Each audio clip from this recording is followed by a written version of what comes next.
মাত্র ১০ মিনিট হাতে থাকলেই বিটরুট, টমেটো আর ডিম দিয়ে এত সুস্বাদু একটা স্যুপ বানানো যায়। জাস্ট একবার ট্রাই করে দেখে তারপর আমাকে থ্যাংক ইউ বলবেন।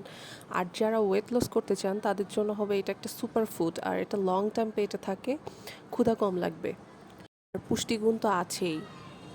এখন আমি রেসিপিতে চলে যাচ্ছি। আমি ৩টা টমেটো নিয়েছি, তারপর বিটরুট নিয়েছি সামান্য পরিমাণে, এবার ধনিয়া পাতা, কাঁচামরিচ, পেঁয়াজ আর ৪ টুকরো রসুনের কোয়া দিয়ে আমি এটাকে সুন্দর করে ব্লেন্ড করে নিয়েছি। এটা ব্লেন্ড করার পরে এই লুকটা আসবে। তারপর আমি একটা প্যানের মধ্যে এই মিশ্রণটাকে কিছুক্ষণ জাল করব।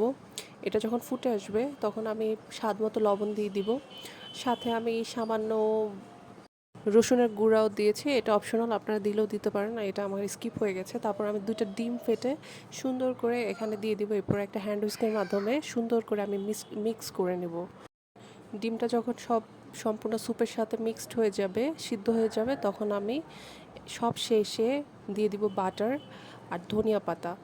বাটারটা দেওয়ার পর এত সুন্দর একটা স্মেল আসে, মনে হয় যে তখনই খেয়ে ফেলি। আর এই স্যুপটা শুধু বড়দের জন্যই নয়, বাচ্চাদের জন্য অনেক হেলদি একটা স্যুপ হবে। ওকে, আল্লাহ হাফেজ সবাইকে।